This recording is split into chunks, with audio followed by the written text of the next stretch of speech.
Welcome to How Humans Heal. I'm really excited to introduce you to my friend. She's the pioneer for menopause fitness, and she's the founder of Flipping 50. This is Debra Atkinson. Thank you so much for joining us today. Well, thanks for having me.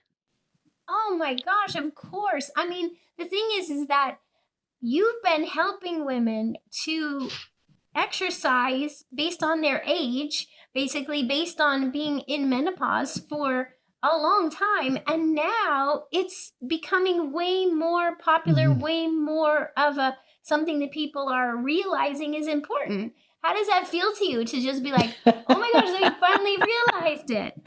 It is so funny, and coincidentally, serendipitously, how it happens, I posted today the ruby slippers on my timeline because it's like, "Hello, I'm so glad we're finally here. They've always been there. All you had to do was click, and now we're getting there." So good because it's at the Sphere right now in Vegas, and everybody's talking about the ruby slippers, right? Yes, and everybody's talking about menopause. We're having all these Exactly. posts about menopause and people posting about how they're doing their estrogen Mhm. hormone replacement and with you it can be like let's talk about how we should be exercising when we're over 50 because is something's different about that. Please tell us like Mhm. why, because maybe a lot of women maybe not realize, oh my gosh, do I exercise the same before Mhm. 50 as after 50 or Mhm. before menopause as after menopause? What's Yeah. the story there?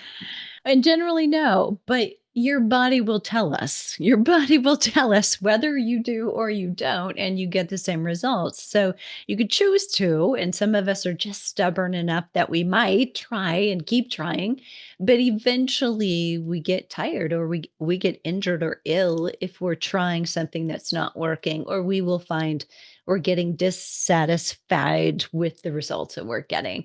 So generally, the whole thing is what I've always heard, and so many trainers now are hearing and getting is that what I used to do doesn't work anymore.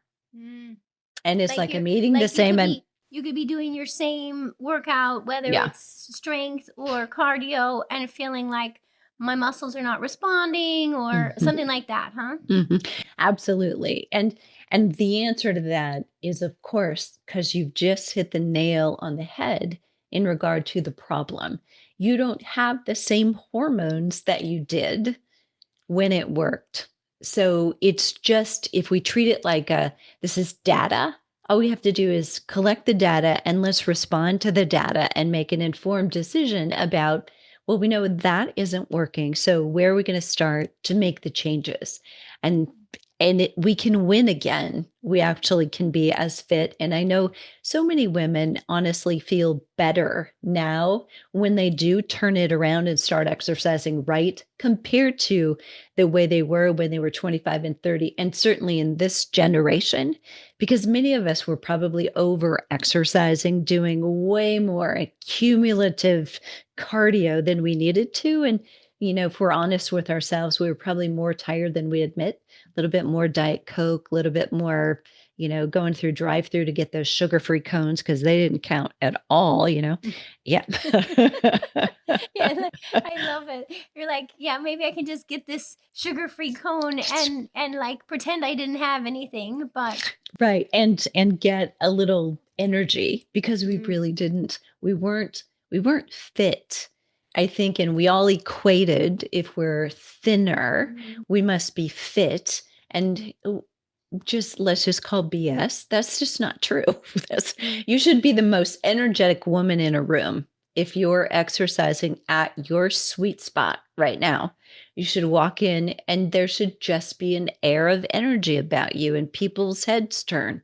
Maybe you're not the most beautiful in the room, but I bet you're the most confident and most energetic if you're in your sweet spot.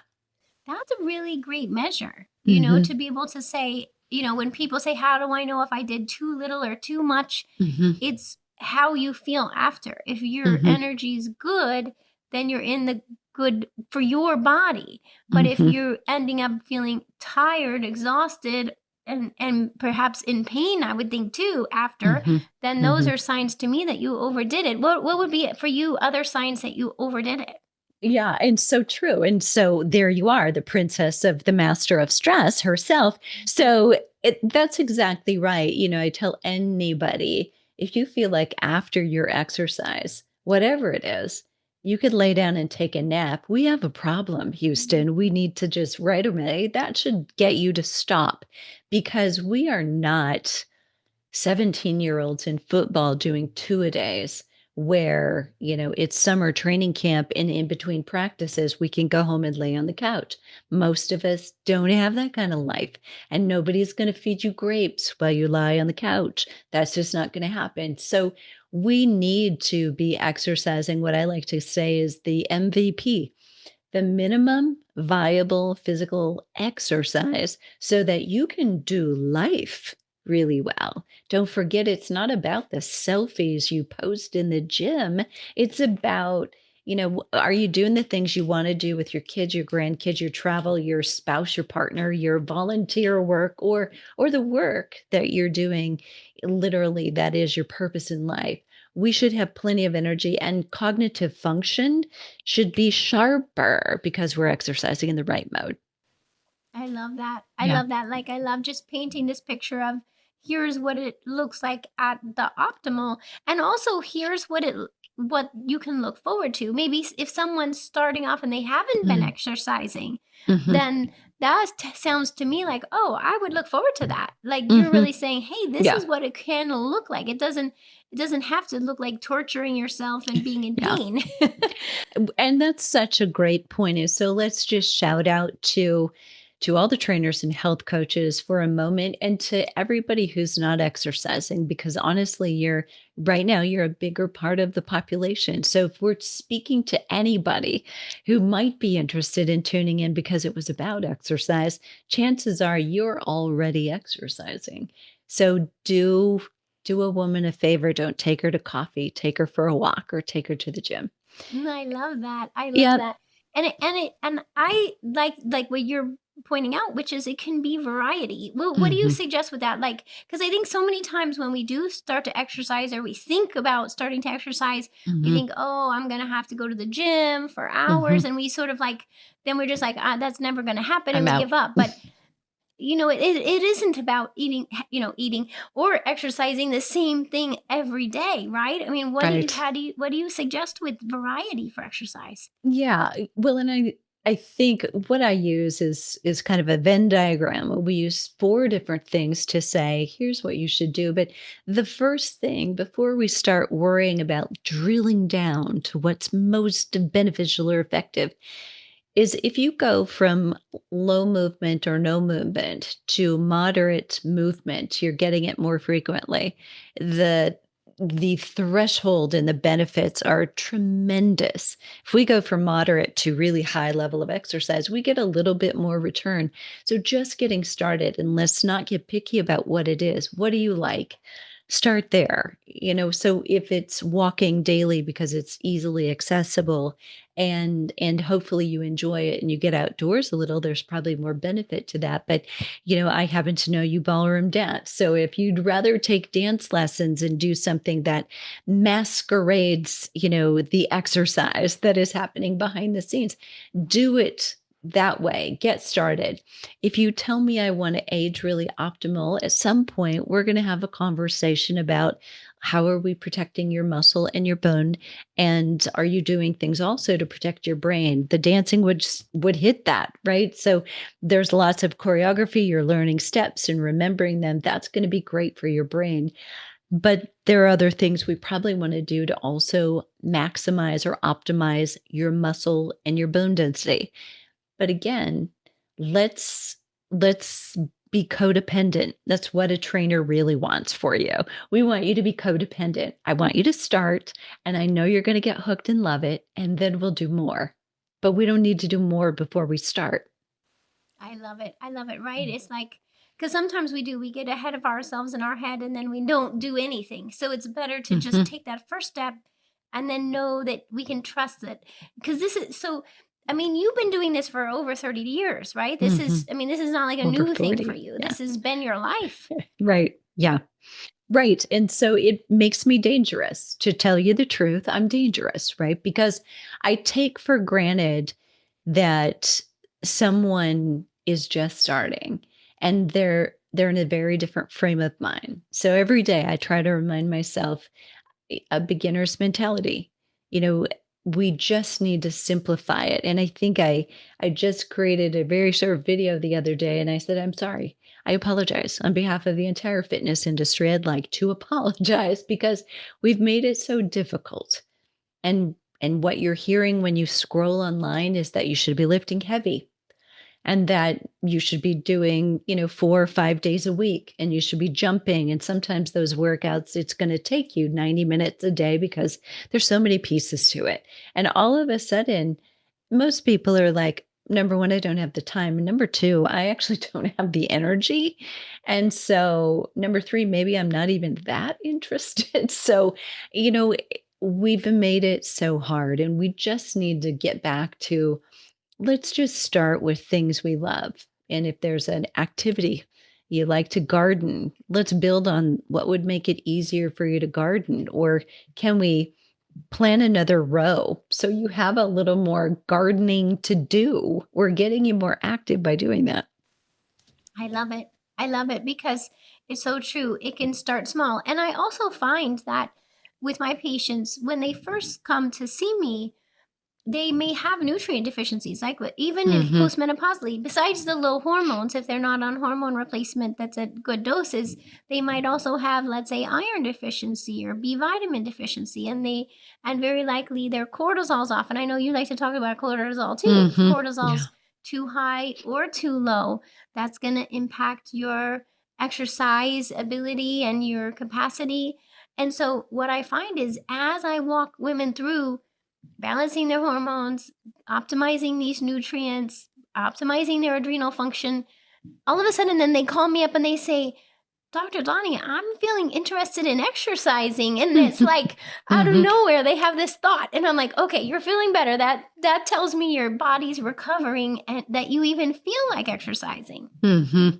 Amen. And I think there's something too that happens in menopause. And I found this when I was writing one of my books that we have fewer dopamine receptors when we hit menopause, which means that even those who previously really enjoyed their exercise and were regulars may not be getting that feel good that they used to.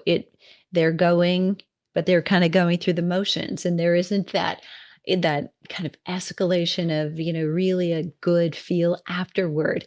And it's not your fault. I think we have to get a little more creative and kind of combine it with movement and music and maybe going with a friend or in sunshine so that you can pull many things together that inspire serotonin or dopamine or oxytocin with your exercise to help amplify that feeling again. Maybe we can talk a little bit about all the benefits of Mm, exercising. Like what mm, because I know that you mentioned bone health, muscles, all of that, mhm, but um do you have some of that mhm, info right at your fingertips of like what are all of the amazing reasons that mhm. exercise is a good thing for us over 50? Well, if we can flip it, we can talk to over 50 for men and women, but we could also say, what if we were to list all of the symptoms of menopause? Uh-huh. And then we can simply say exercise actually can reverse or prevent or reduce those signs and symptoms. So we're talking overall weight gain that happens with estrogen decline. So optimizing body composition, more muscle generally means less fat. Chasing fat loss, however, not necessarily going to get you the same result. Chasing muscle might just get you both. Um, Better bone density, certainly. Reduction of falls. So, one of the things that I always think about when women are saying, I need more bone density because my DEXA is really low. And I'm like, well, let's work on that, but let's also work on getting you stronger and improving your stability so you don't fall and we don't have to find out. That would be good, right? So, That would be very good. right. So we need agility. And we don't know that. We don't necessarily put our hand up and say, I need agility. We say, I need bone density. But agility is what helps us right ourselves when slips and trips happen. And they happened when we were 20. We just didn't even, we weren't phased by them because we had those reaction skills. We lose fast twitch muscle fiber twice as quickly as we do slow if we don't do anything about it because simply of age. And those are those things that make us be able to take our foot from the accelerator to the brake really quickly, to grab a child that's going to put themselves in harm's way, to catch ourselves if we take a toe into the curb or catch it on a rug so we don't go down. So we need those things. We need power, and exercise will help get you power when you're using the right kind. Power at 85 to us will be necessary to get us out of the chair, right? Potentially even off the toilet. So it's relative. Right now, that might mean jumping. That might mean hopping over a puddle or a toy or a Lego before you step on it on the floor. But when we're older, it will mean simply mobility around our own house. And hopefully we won't slow down. So we say that about 85-year-olds. Maybe for all of us, it'll not happen until 95 or 100 that we're worried about that if we're exercising correctly. But the other piece, three major pieces we worry about: muscle, bone, and brain health. So muscle is directly correlated with dementia and Alzheimer's risk. The more muscle you have, the less likelihood you will be, like a third less likely you will be Wow. to develop Alzheimer's. So yeah, and that comes back to blood sugar and women who hit menopause. So generally in our early 40s, it begins to happen. Some women notice it earlier, some women not till later, that we've got more blood sugar issues. We see the weight coming on, don't know why. We have the belly fat, even if we didn't have the weight increase. And that is all related to insulin resistance. When estrogen comes down, our blood sugar control isn't as good. And so we have to watch the carbs, but we often don't get that memo until it's a little bit too late that wine, carbs, sugar, not necessarily our best friend. So the more muscle we have, muscle acts like a blood sugar sponge. So it pulls it out of the bloodstream, locks it in, and stores it for energy for the next time you're gardening, the next time you're going for a walk, or the next time you're lifting weights or bike riding. So you've got more muscle, you have bigger bank to put that blood sugar away. And the other place that it would go, if not, would be to your liver, which is not where we want it, or to your hips and thighs and arms and places we don't love it.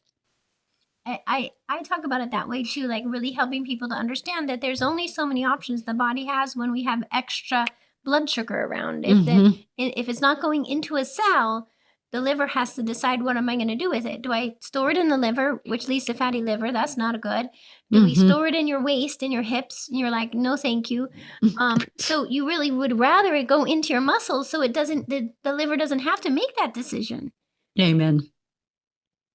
I love it. So I'm wondering, because I know that you teach all kinds of classes online. I want to hear about that because I want people to be able to know how you can help them, because this is like something where I'm hoping people are like, hey, this is something I want to do now. This is something I want help with.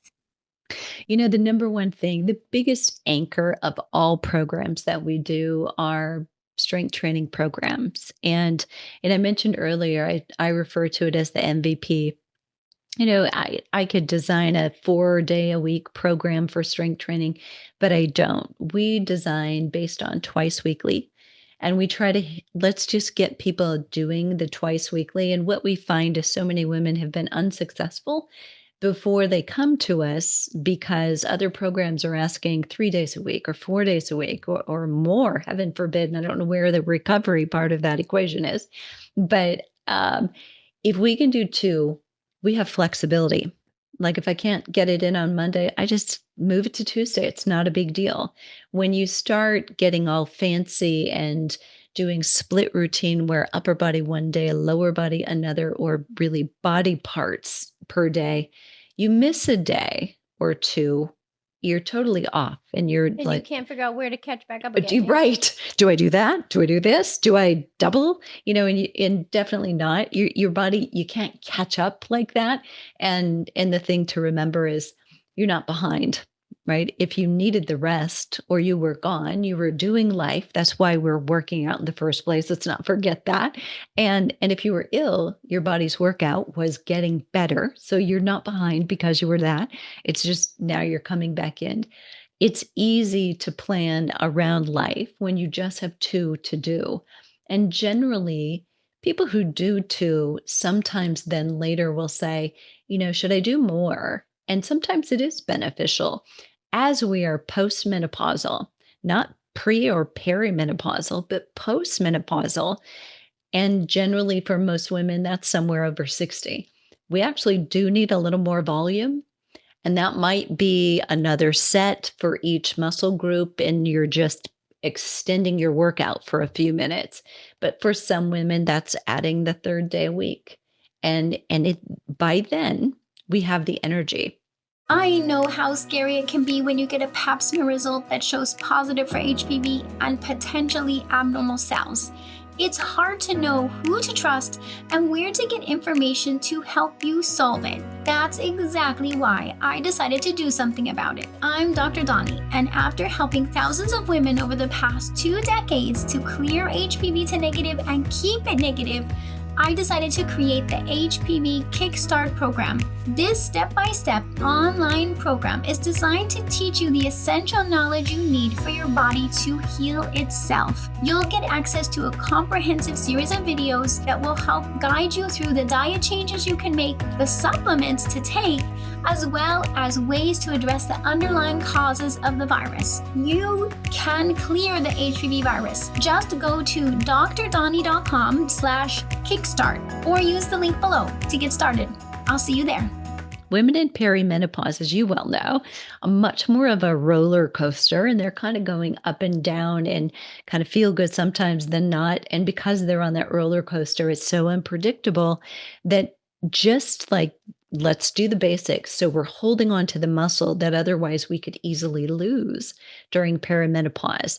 And then once the hormones stabilize, whether you do HRT or you decide not to, it doesn't matter, but it's more stable. Then post-menopause, you can actually do more and tolerate it better. Wow, that's so interesting. And I Mhm. love this strategy of saying, okay, we're definitely going to want to have muscle at 85, but that doesn't mean you just do nothing and then start trying to catch up at 85. That's not a good plan. Oh, but I have to tell you, anybody who's listening or whose parents are 85, a very recent study took 2 groups of older adults. One was the older, and they were 65 to 75, and the other was 85 plus. They had them both do, I believe it was 10, it might have been 12, so don't quote me on that. A 10-week strength training program. At the end of that, they looked at what were the changes and what difference was there between the 2 groups. They both groups increased in their strength, they increased in their lean mass, and the 85 plus group actually made more progress relatively, right? So weight per weight, they didn't necessarily lift the same weight, but relative to the other group, they made more progress. Wow. So it's very possible there are no non-responders.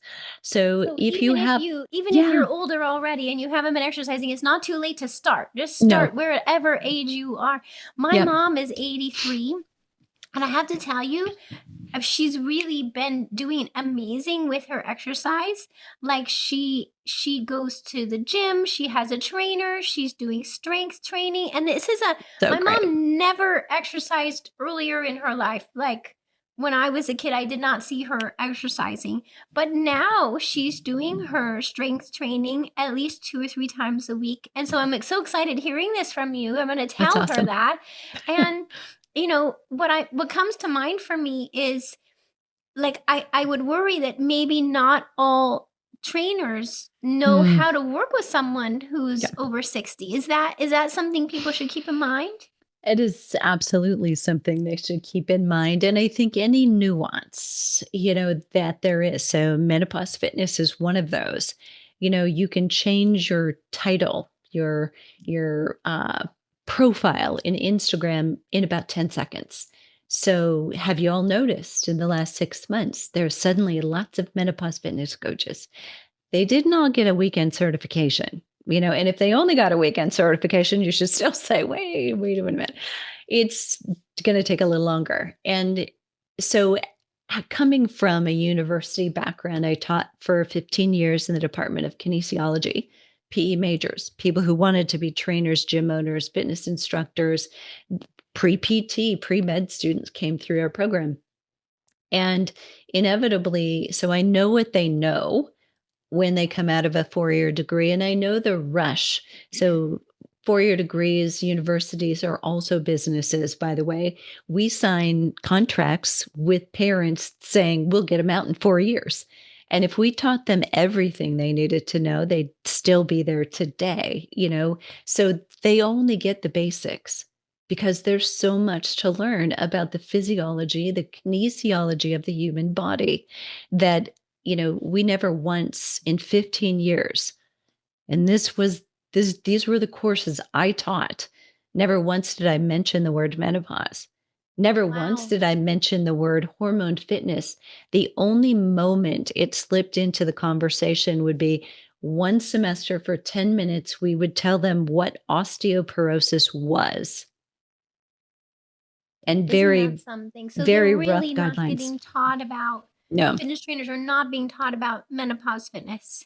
That's a four-year degree, and in basic certification, I also am what's called a subject matter expert, meaning I write the exam questions for personal trainers, health coaches, fitness instructors, and medical exercise specialists. Zero mention in a basic certification. The words that are given to us as we sit down at those meetings to write those questions or filter them is, remember, this is just for entry level trainers. What's the minimum information they need to enter the field? Well, So, now that yeah. there's more women in menopause, that's gonna, I hopefully gonna become minimum education for trainers. But it's important for people to know, like, probably, what do you suggest they do if they're Mhm, seeking out to have like an in-person trainer? What should they be mhm. asking them? You should be asking, yeah, great question. So you should be asking questions like, how many women in menopause have you worked with? And what would be different about the program that you have planned for me in menopause versus what you might do with a male? What would you do differently for me if I were in post-menopause versus peri-menopause? And I think you're looking for that moment where, you're going to play a Criminal Minds profiler and see if they flinch and see if they're making it up or they actually have a good answer. And I think in both counts, not, if somebody is willing to admit, I don't know the answer to that, but I will find the answer to that. I'd say that's a better answer than trying to bluff their way through it. Yeah. Yeah, Yeah. good. That's very helpful to just know, okay, how can I ask about this? And then it's Mhm, important to ask that there are mhm. differences, and yet to also know that you offer training programs online. So that's an option too for people wherever they are. We do, and we actually train the trainer. So we have the Flipping 50 Menopause Fitness Specialist since 2018. We've been training trainers in our framework so that I'm one person, we're one program. My voice won't resonate with everyone, and we need people on on the floor in gyms. We get asked every day by women, do you have a trainer who's trained on your directory in Kansas City or in Bloomington, Indiana? So we're getting asked all the time. So shout out to trainers and health coaches or those that who are. Now is the time. And they're looking for people who they know have a reputable training. Oh, that's awesome. Well, I'll definitely Yeah. be sharing with this episode ways that people can reach out to you for all of these purposes, whether they want to be part of a program or if they perhaps are a health coach or trainer and they want to get certified in menopause fitness, then that's the place to go to get certified, because that makes sense to me that to go to where the best education is, so then you can offer that to your clients, because it's to me it's really obvious that there is now we're really breaking open this mystery of Mhm. menopause, right? Yeah. Like, it is all over the place, and that's not going to go away. What do you think? No, I think we're just seeing the tip of the iceberg. And maybe that was I was fortunate enough to be I'm a 1964 year baby, right? So the people that I was training were generally 10 and 20 years older. They were the boomers. So I watched them. I was really doing research before I knew I was doing research. So I didn't actually flip and exclusively cater to women in menopause until 30 years into my career. And, it was them who laid the foundation and said, we're not going to take this lying down. We're, this is not okay that my doctor says, well, welcome to menopause. They were like, I want some better answers. And so it was them that actually, you know, created the demand for we need something better here. It's the voices that we've needed to hear. And now I think this next layer of women is taking it further. And, thank goodness for people like Oprah and, conversations at the FDA that now we're all getting privy to and realizing I wasn't given that choice. Right. Exactly, exactly. And I'm wondering if, like, as women are realizing this and they're starting to do their now they're like, okay, I need to be exercising. Need to be something that we get help with. And, just being able to continue that conversation and continue that education. Yeah, so I'm curious. Oh, what you suggest for just what women's next steps should be, and even do you have any example cases of women who've been through your program and Mm. what their transformation was as they started to Mhm. implement this? I think some of the best stories that I can tell were women who were in their late 60s or 70 when they came into our program. So that's not necessarily typical. We've got, ages. So women go into perimenopause, average age, around 40. It's different for all of us. But between 45 and 70 is probably the majority of the females that are in our community.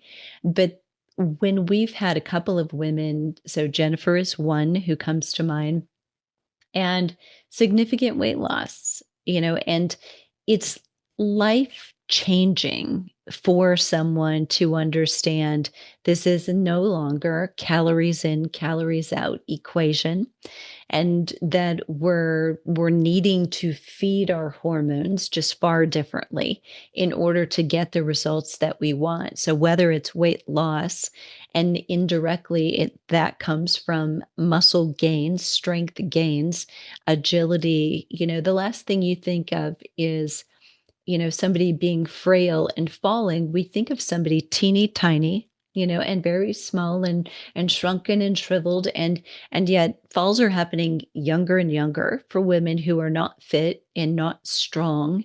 But in Jennifer's case, she was a larger size woman. You also don't want to fall. It's dangerous to fall when you're significantly overweight as well, and almost more so. You're not going to recover from that. So we have, she lost 100 pounds and hit that number during the pandemic. So I'm very proud of that. And in another instance, similarly, a woman reversed her bone loss at home during the pandemic. So just to prove, do you need to go to a gym? For many of you who are intimidated by it, the answer is no. And I think the pandemic proved to us we need to have an at-home option. Mhm. And I think you've always needed one because life is busy. Those mornings when you're rushing around and you don't have time to commute to the gym and use it, you only have one or the other. Do it at home in your pajamas and then move on with your day. And you can check that box called consistency that trumps intensity every time. Oh, I love that you're saying this. First of all, I do my exercise at home. I was like, yeah, like who, just the travel time to and from the gym, Right. it takes up so much time, but also then I can just focus. I'm not distracted with everything going on at the gym. True. And so I'm one of those people who loves exercising from home. Um, I also go to a Pilates studio, and I go to the ballroom dancing studio, but I do daily exercise from home. I wanted to ask you, one of the things that I'm always intrigued by, because I find it works really well for my body, is shorter spurts. Like instead of saying, "Oh, you need to do 45 minutes," I'm like, "Hey, what if I do 10 or 15 minutes? That's much more likely to fit in my schedule, and it Hmm. feels better to my body." Is there something to that? Hmm. I think we do specific programs. So in our battery of programs, we've got 12 week programs, and we have come up with so many because it's almost inevitable. I'm looking at the title of your book behind you, but Yes. it is almost when, not if, that Mhm. women in midlife are going to get hit by life. And if not their hormones, it's almost always hormones and caregiving comes up, a job, a move, a relationship change, something happens. And women just get so much on their plate. And what we have to remember is that although controlled and a good hormetic stressor, exercise is something we can take up and down. While life, we may not be able to turn the dial sometimes. Things are just at that volume for the moment, but exercise, we can respond to it. And so for a lot of women, we do short ones that are like 20 to 30 minutes long, and we have a reset program that is 15 and 20 minutes long for exactly that reason. It's like you've got a lot going on. You don't need just more and to check the box of I did the boot camp today, or that's what it says. So I have to do that because it comes back to where we started. You're supposed to feel good from it. And even though maybe, yes, we'd like you to get a little bit more volume, we have to first feel good when we finish. If we don't feel good, we're not going to get more fit if we're exhausted, we're injured, or we're some other way, Then it's just not backfired, functioning. right? And it Exactly. happens so often.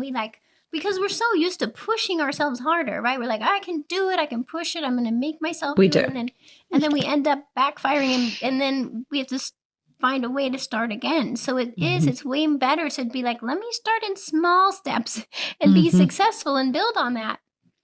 Yeah, absolutely true. And we're so good at doing all the things, but the one fitness component that most women skip and we are terrible at is recovery. And recovery as we get older, between intense or harder exercise, is the time when we get fit.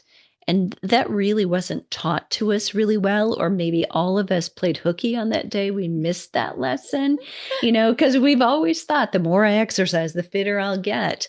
And we could get away with that. But honestly, again, we probably would have been more fit and more energetic had we not, because we need the recovery. When you work hard enough, you also need to recover hard enough. And so, recovery days might be these are the days you go for a walk or you ballroom dance, you don't do the strength training, but you want to find that balance of, okay, here's a hard day, here's a moderate, here's an easy day. Oh, hard day again. Your body then is ready for it, and you will work at your capacity. So you won't just, it feels hard, because anything feels hard if you're tired, but we want it to actually be your hard. I love that.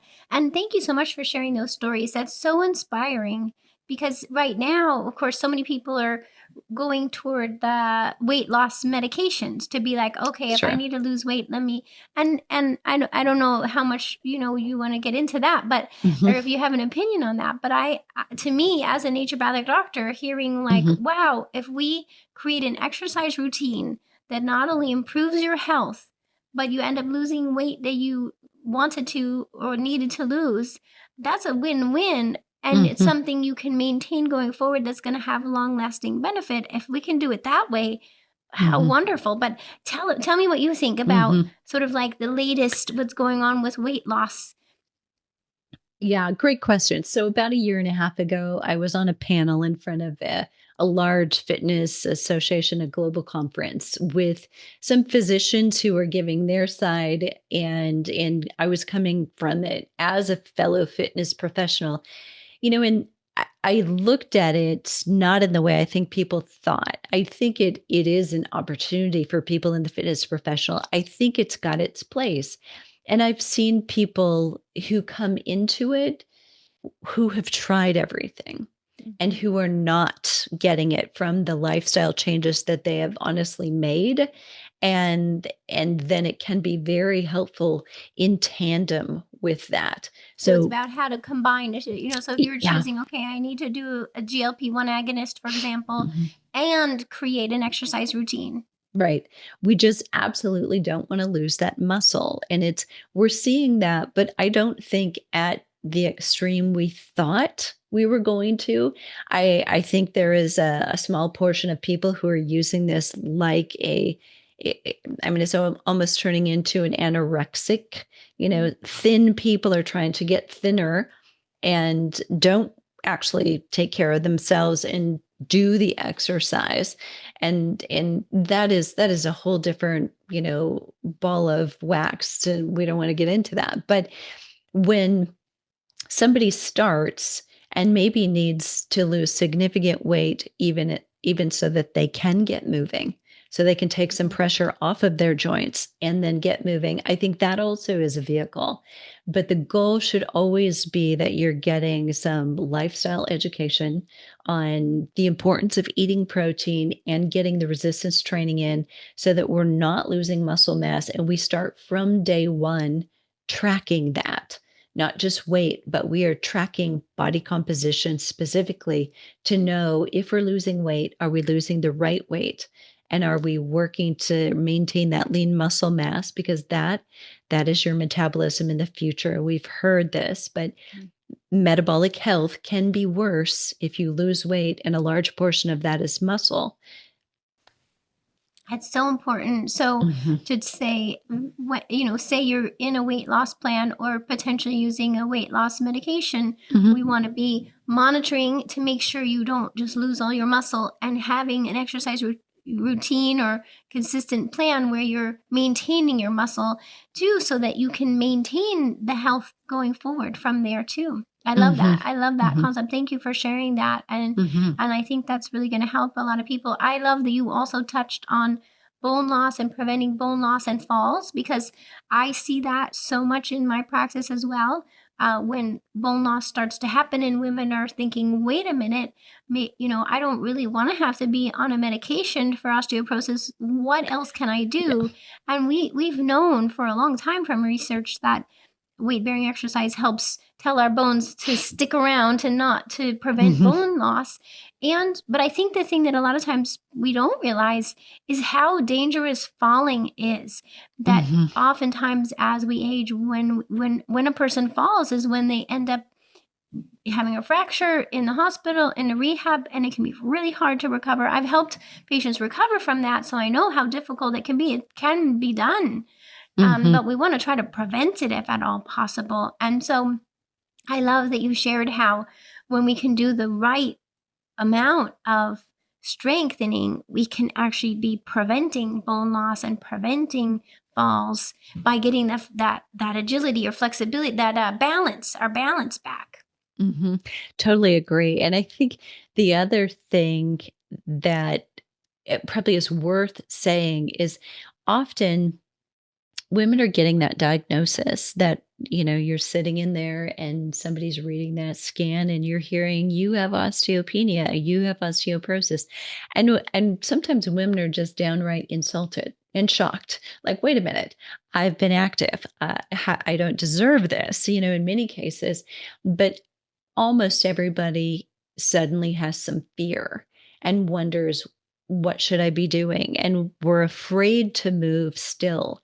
back when in 1995, I started lecturing on osteoporosis and osteopenia, and I had to define it. I had to write it on the chalkboard and define it for people because it wasn't a household word. And we did think back then, once you're diagnosed, you know, bubble wrap, you know, Hmm.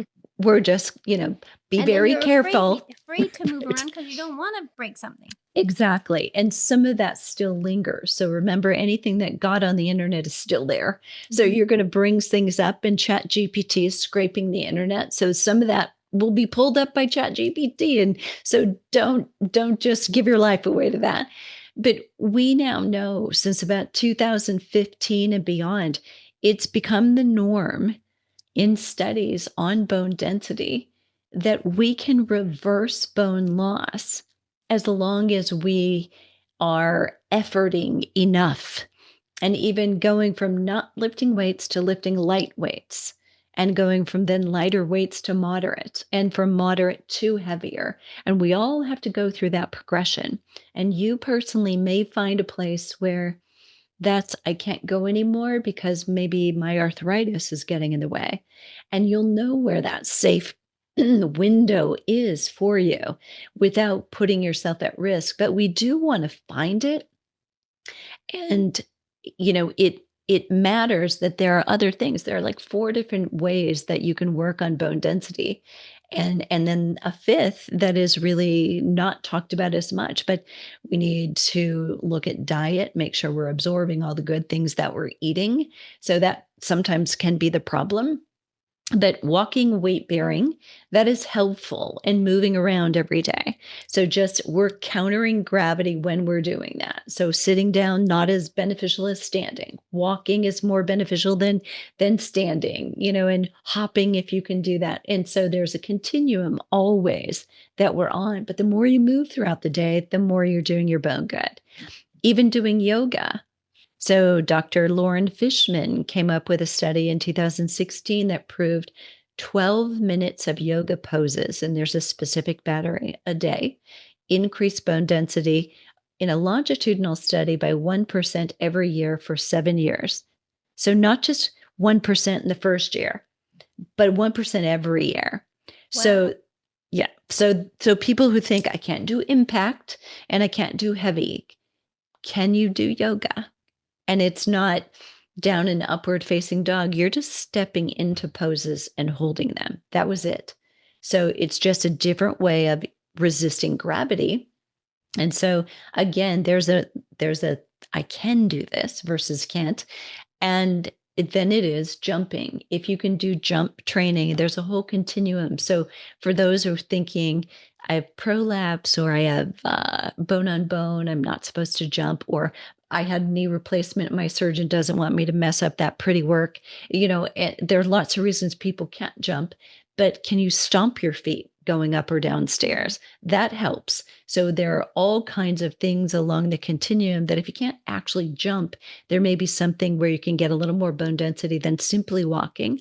And then it's lifting. And the answer really is as heavy as you safely can. Mm. Amazing. Thank you so Yeah. much for that. I absolutely see my patient's bone density not only stabilize but improve over the years. It's so cool to be able to, I'm sure you've maybe seen this too. Like now I have patients who I've been working with for over 20 years and I can see that their bone density improved. And Hmm. part of it was through exercise in addition to diet and so on. Hmm. And so I'm so glad you mentioned that. Like forget Hmm. this idea that you can't do anything about it and Hmm. or you only can do it with medications. No, you can absolutely help not only prevent osteoporosis but to recover your bone density. It's Hmm. so cool. And I was going to mention that along another one of those perimenopausal things, but also something that my patients deal with a lot because I work a lot with women with high risk HPV and abnormal pap smears, and postmenopausally we have the vaginal, usually it could be low estrogen causing vaginal issues and or other kind of pelvic floor issues. And you were just mentioning how sometimes then Hmm. you have to be careful with jumping, but I mean, does that come into play as well when you're teaching women Mhm. how to exercise over 50 and over 60? Like, are you taking into account this pelvic floor area? Yeah, such a great question. And I realized probably 8 years ago that here I was 32, 33 years into a career and had taught at a university, had gone through all the certifications myself, and had had this membership and done all of this health history intake over and over and over again. Never once ever had I or instructed trainers who worked for me to ask a woman about her pelvic floor. Never. It's not standard Mm. until now. I mean, it really needs to be. It's now on our intake forms. We ask women, do you ever feel this? Do you ever feel that? We go through the battery of questions on pelvic health care. And we do, of course, start with number one of the best and easiest ways that you can improve your pelvic floor health is by breathing properly while you're exercising. So if you go to Pilates, you've already got a natural in to what is good and proper breathing and helpful, and you're way ahead. But that is one of the things we do talk about, and it often comes up. But we also urge women to say, look, if this is something that no one else, you haven't brought it up with anyone else, because women are almost surprised when we ask that question because no one else has, except maybe their OBGYN. But an OBGYN often doesn't associate it with exercise for them and open the door to that conversation. So we are now suggesting if you never had this conversation, it's it's common, it's not normal what you're dealing with. Try a pelvic floor or pelvic health physical therapist and just go and see what you'll learn. Absolutely. There's so much Yeah, we can do to help women with the yeah, vaginal area and the pelvic floor in general, and it's so important. It's so important because it is something that is a reality as we're aging, and a lot of times women have been hesitant to bring it up or who to ask. So I right. love that you're opening up the conversation and being like, "Hey, you can talk to me about your pelvic floor and we Mhm, can right. make sure that your exercise is helping with your pelvic floor strength instead of just completely ignoring it." Absolutely. Yeah. It's just one of those things you probably are not talking with your partner necessarily really openly, but it's not something you wanna bring up with your best friend over coffee either, so it's like, when do we have that conversation? Absolutely, absolutely. And at the same time, like I feel like it's when women are introducing exercise into their daily routine, their weekly routine, that it Mhm, actually helps there, as we've talked about, helps your body in so many ways, but it mhm, also helps the immune system protect against things like high risk HPV mm. and abnormal cells or cancer caused by this virus. So I always emphasize and include uh, exercise and movement as part of my HPV protocol because I see Yeah, that it helps women to protect themselves from HPV. And so that's why mm, I'm so glad to be sharing all of your wisdom today, Deborah. Thank you so much thank for you. so that women can be like, okay, what do I need to know about exercise? I use an acronym in this book, in the Master Stress book. I use the acronym CARE: C for clean eating, A for adequate sleep, E for or A or C for clean eating, A for adequate sleep, R for recovery activities, and E for exercise. It's actually in the acronym of CARE. So Beautiful. women who've been learning from me know that, and they're like, so this is why I'm so glad to be like, here's an amazing resource to help them help you with your exercise. Thank you so much, Deborah. Is there anything else you would like to share that's just helping women know that how to get started on this path? I think the biggest thing is if not for you, do it for those 3 generations that you influence, because I think each and every one of us, we're leaving a legacy. So it's looking at, do you like the legacy you're leaving?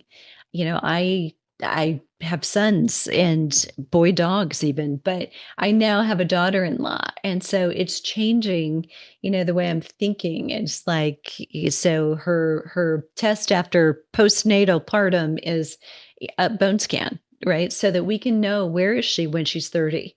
Because if we all knew where we were, we would have a better idea of how far have I gone from my peak bone density.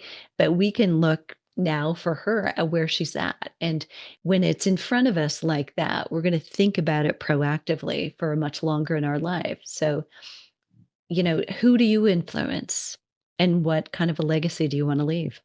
That's beautiful. That's really beautiful, because we do the people who are around us are gonna observe us and what are we Hmm. doing, and for them to know that that's a normal part of our activities and our routine. Hmm. Like, if it should be just like the others I mentioned, the sleeping, the eating, and the movement. It has to, in the recovery time that you mentioned, it all has to be there. That's part of being human. So, but we don't all, even though there is PE in elementary school, I don't Hmm. know that we really figured out from school how to integrate exercise into our schedule. So I'm so glad for your encouragement with this. Yeah. So PE, by the way, don't get me started. So they're supposedly bringing back the president's physical fitness test, and I just am. So storm the troops, storm the schools. I don't know that that's going to do any good. But my one argument for that, I think the attempt and the thought behind it is right. I don't think the result will get what we want. Yeah, I agree. I Yeah. agree. And I think the more we can just demonstrate from home, like, here's Hmm. how we do physical activity, movement, taking care of our body, that's gonna be more long lasting. Like you said, the legacy of how to Hmm. take care of ourselves throughout our lives. Hmm. Totally agree. Hmm. Oh my gosh, well, it's been so wonderful to talk this all through with you. Thank you so much for joining us here at How Humans Heal. And I'll make sure everyone knows how to stay in touch with you or get in touch with you to learn more. And thanks everyone for listening in. If you don't already subscribe, I welcome you to subscribe to How Humans Heal so you don't miss the next episode. I'll see you all soon. I look forward to talking to you soon too, Deborah. Thank you. Thanks for listening to How Humans Heal. If you liked this episode, leave a rating and a review. And for more resources, visit drdonnie.com.